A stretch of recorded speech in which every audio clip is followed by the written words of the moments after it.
I'm here with Joi Carter. Enjoy. Tell me who you are. Tell me what you do. Okay, so who am I? Who is Joy? I would say Joy, I'm a visual artist. I'm a tattoo artist. I'm a painter. And when I say I'm a painter, I do portraits. I do Mm, abstract pieces that people hang in their homes. Yeah, I curate events. I do all those things. So, yeah. okay, I love that. What's the wildest or most unexpected place that you found inspiration for your creative work? Hmm. What is the wildest or unexpected? Yeah. You know what's crazy? I don't know if this is wild or unexpected, but I get a lot of inspiration just through memories. Mm, um like a lot of my paintings you'll see is has some type of nostalgic component to it, like mm, things that remind me of my childhood. Like I go back to look at old photo albums. I mm. rewatch the same movies over and over. It's just something about it, living in that space just give me that creative edge, right? Mhm. So whether it's memories, even in conversations with like elders in my family, like I get Yeah. a lot of inspiration just through talking. Like my grandfather passed recently, so just having Sorry. conversations with him about growing up in Glenville and just what his life was like, and what the '70s was like, and just his, like one of Wow. the pieces that I have is a car that I painted. It's a Cutlass Supreme, Hmm. and I got that inspiration just talking to my mom. Like, what was the cars the guys was driving back when you was a kid? She was like, back in the '70s and '80s. If you had a Cutlass Supreme, you was that You person. was You was that. that Yeah. You. dude. Yeah. You was Yeah. that You was dude. the So one. you was Right. the one. So one of the recent pieces I painted was a 19, I believe 73 Cutlass Supreme or something like that, Wow. 1970 something. But it's a Wow. Cutlass Supreme gold, Hmm. and I'm like, that was just from a conversation. So a lot of Hmm. my pieces is inspired by just memories, really. Yeah. Yeah. Yeah. So we talked about the Color Supreme. We talked about what inspires you. If you had to describe your artwork, your creative ventures, using three pop culture references, what Okay. would those three pop culture references be? That's a very unique question. I like that question. Yeah, I like that Yeah, question that's a too. fire That's the question. one. Y'all be getting caught on that one. Dang. Hmm. Hmm. That's dope. So let me one out automatically what came to mind was like Rugrats, right? Mm. Because Rugrats, the 90s evolution of babies. I'm a '90s baby, and the revolution of Rugrats because they were all grown up. They Yep. brought, I think they're trying to bring the Rugrats back. Like Oh I wow. think something that's sort of where they're grown. So it's like my work, I look at it as my inner child, like literally just being free. Hmm. That's literally what my work, I look at it as, Hmm. because Hmm. it was moments where I suppressed my art. Yeah. I wasn't active in art. So being able to just live free through my art, you see a lot of vibrant colors. You see a Hmm. lot of inspiration from the '90s, or Yeah. just vivid energy, like just Yeah. all throughout my art. A lot of my Hmm. art is more so, it's positive, I would say. Yeah. So you will see, even though if I'm honoring someone who might have passed, or just providing some type of just history lesson, whatever, you're gonna see some vibrant background, something Yeah. vibrant of that sort. So I would say Rugrats is one. Okay, Just my Rugrats. inner Shout out to the child being Rugrats. free. Shout out to all the You know what I'm 90s saying? babies. So 1990 right here. that You know what I'm came off the saying? top that I Okay. thought about. So that's one. A Polish boy, Yeah. because Ooh, Cleveland is in all my art. I'm hungry. There's sprinkles of Cleveland in majority of my art. Either the subject matter might be from Cleveland, or Hmm. just I did a whole piece of on like playing homage to Randall Park Mall. I Wow. got a City Blue bag in it, Jeepers, the potholes in Cleveland. Like I Hmm. got the Cleveland skyline in the background. Like that's so Cleveland, right? Hmm. So Them cookies. them, I remember them yeah, you know what cookies I'm back in saying. the day. So Yeah. I would say a Polish boy, because if you know, you know. So some of the subject matter in my pieces, you might not even know what it is, but if you're from the city, you know what I'm talking about. So Right. like a Polish boy, if you're from Cleveland, automatic, that's a delicacy in the city. Yeah, So for I feel sure. like for me, I'm a delicacy in the city. Yeah, and you are. And And is. is and And is. it's a acquired taste for some people. Everybody Yeah, don't like it, but they respect it. So I absolutely. think that's where I fit with that too. Oh, I love that. So and And then I wasn't joking when I said I was hungry. So yeah. for sure, I'm hungry too thinking about it. Okay. And then I would say the last cultural reference, I think my pieces are my artwork, and I'm also incorporate tattooing in it too, because we gonna Yes. tap into that too. Oh, I But can't wait to talk more about that. I'm gonna say, what's one of the movies or shows where it's like you hip to it was out, but you ain't get hip to it till later. Like which one of them? Uh, like a Jamie Foxx show or something. Like it's a good show, but a Hmm. lot of people don't put it on a list. You know what I'm saying? Well, did you know this might not be your reference, but Yeah.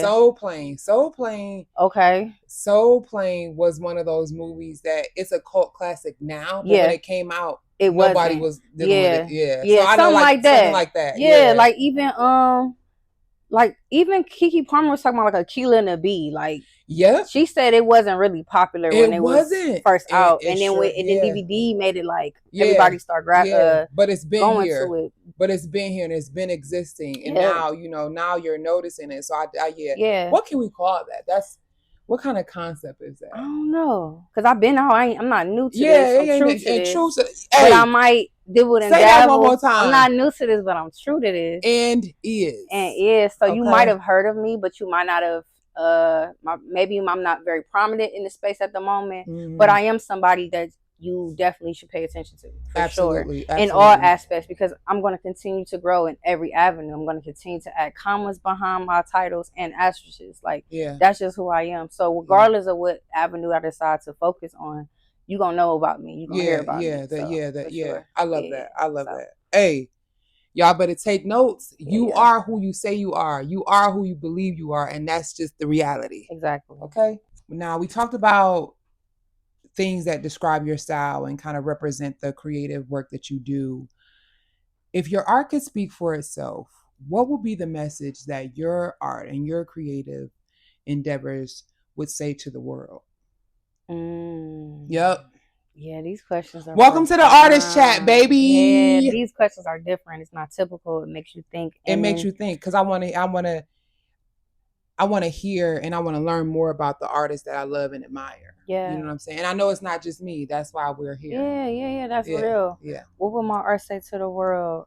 Um, I think my art would say, um, right now where my art currently says, because it's, we're always evolving, we're always growing. So right now, the space that I'm in, um, I'm highlighting some of the unsung heroes like Dorothy Dandridge, right? So I Mm. painted her. I have her tattooed on me. Like Mm. it's gonna speak to the world. Like these are people that should be immortalized, right?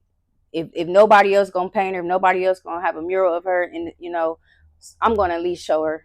Regardless if nobody sees her, know who she is, I'm gonna Mm. put her in an exhibition Mm. because I think she's somebody that people should know about, right? And that's a Absolutely. piece I was supposed to be trying to sell, but a lot of people didn't know who she was. And I'm like, I don't care about selling her. This was on my heart. Mm-hmm. You know, that's something I want the world to see. That creating is peaceful. Creating is living, right? Creating Mm.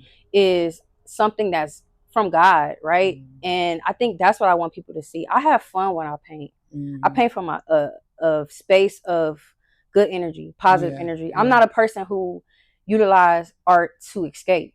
Mm-hmm. I can't if I'm not in a good mood, I can't do anything, right? Mm-hmm. I gotta let that air out. I gotta let that Mm-hmm. breathe. But when I'm in a great mood, that's when I'm my most creative.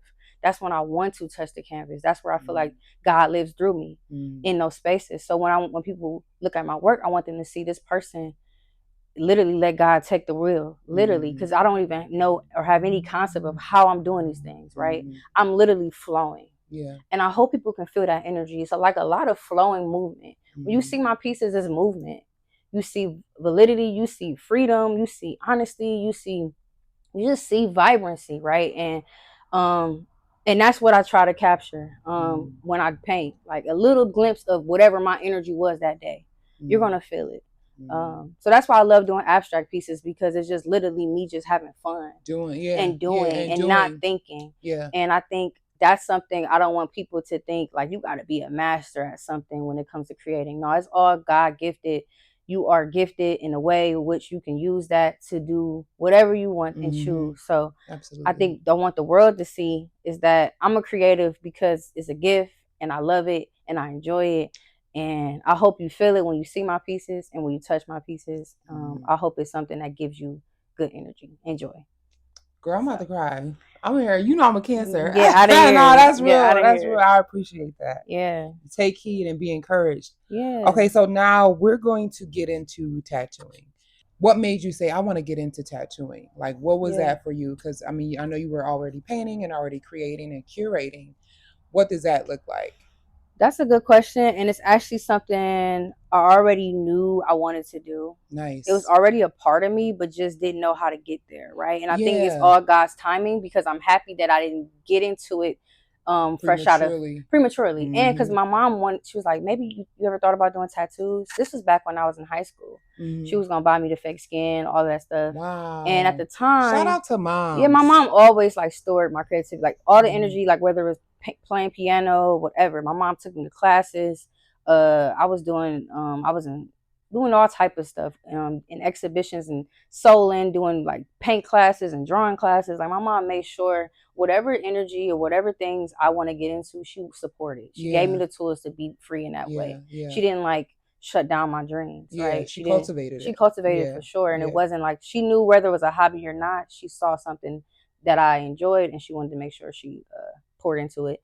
Um, but as far as tattooing, I always had an interest, right? And it was something that people always say, you know, you should tattoo. And I'm like, I think initially people think that uh it's a fear, right? This Mm-hmm. is permanent. This Mm-hmm. is permanent. Why would you, doing that, you can hurt people. You can do Mm-hmm. all these things, but until you get in it, you really don't understand that Mm-hmm. all of those things is just fear. Like Yeah. with any role, any big job, any Yeah. next Anything. step, Mm-hmm. fear. Mm-hmm. And I also kind of put myself in a position like it's other people who have real jobs that are saving lives, right? And they Mm-hmm. still took that leap to get in that field. Mm-hmm. And whether it's a pilot, whether it's a surgeon, they all decided to do those things because they wanted to and they had passion behind it. Yeah. So if I'm fearful of if I use a needle to create art, I mean, that wasn't even my own fear. That was other people's. Like, why Right. would you want Right. to do And they were that? And projecting they were upon projecting you. on me. Yeah. So I didn't want to do it at the time.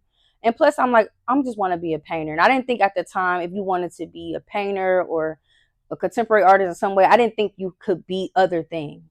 And a lot of I didn't let's think you dig into could. that because a lot Yeah. of people think that like you Yeah. can't do this and do this, but you really You can't. And really I think can. there's this stigma on quote unquote doing too much. There's this stigma on, oh, well, why don't you stay in your lane? My lane is where I say my lane is. Exactly. And that's what I say You feel what I'm too. saying? Yeah. Seriously. I Shout out to agree. Carol Malone. We Yeah. had a conversation and we talked about that. Shout Go out to back to Mama that. Yeah, Malone. love I you love so much. her. I love her so Love, much. love, love her. But Yeah. that's real though, because there's nothing that I can't do. And I'm gonna always add to what I'm doing. Like I'm a own and master as many avenues as I can. That's just Mm-hmm. who I am. Facts. Yeah. So Same. if I literally have I have a feeling that I want to, try a new avenue, I'm gonna try it. Yeah. Literally nothing's gonna stop me. I'm Yeah. that determined. And Yeah. and tattooing was one of those burning desires that I've always had, that was always in my subconscious from a child. Yeah. And I wanted to fulfill that dream. And I Yeah. did. And And I'm you're and I'm so doing it. you're not just doing it, you're doing it well. Thank You you. understand what I'm Thank saying? you. Shout out to LL Cool Appreciate you. J. You know what I'm Doing it saying? well. I have a quote of Hey. nah. But Hey.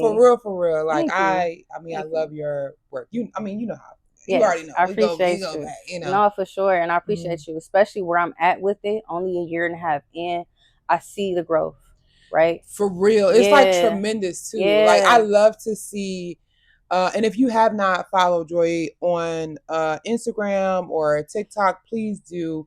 You'll get a chance to walk with her through this journey, Yes. and I'm appreciating. Thank you for sharing, and Yeah. I love it. So Thank yeah, you. Thank yeah, you. I was just absolutely, telling people the other day, tattooing feels like every day is a pop quiz. yeah, Literally. You yeah. have no idea what to expect. You Ooh, literally don't. And whether you're 20 years in the game, some things just you're not going to be prepared for. You're not going to be mm-hmm. prepared for a person's bad skin. Yeah, And bad yeah, skin means it has to do with your hygiene. yeah, If you're not yeah, drinking enough water, if you're not moisturized, that all affects the outlook and the way your tattoo comes out. yeah. And people don't even realize that. That's it's a science to It's it. a science to Yeah, it. it Yeah, is. I like didn't know. Yeah, you can't predict that, right? yeah, You can try to prevent or help the situation by helping, but if a walk-in come in, you can't prep that person. You know what I'm right, saying? right. Prepping with best way you can prep is through an appointment. But everybody Yeah. not booking appointments. Yeah, drink your water. Drink your I mean, water. come on, Please man. do. What's going on? But we tattoo a lot of young people, so they ain't Yeah. thinking about water. Yeah. They about Young to people drink. drink your water. Yeah, drink Older your people water. too, but the young ones, that's Yeah, because so y'all getting a tattoo. they gonna drink Yeah. a big bottle, maybe Gatorade. I Gatorade, don't know. something. Prime. I don't Might know. drink a bottle of gin, whatever they drinking, Whatever the kids are drinking these whatever. days. Not Yeah. kids shouldn't be drinking at all, You shouldn't be but drinking. they This is gonna be not, doing what they want to do before they get right. into the shop, right? Yeah. So we can't prevent that. So as a person, you got to be ready to adapt. And every tattoo is the first time you're doing this tattoo on this person. Yeah. Right. So, and you're dealing with, if you're in a shop, you're dealing with other artists around, and the phone ringing, and the walk-ins, and the environment. I'm in the plaza in the summertime right now. Like it's a lot of chaos. Yeah. You have to tunnel vision, right?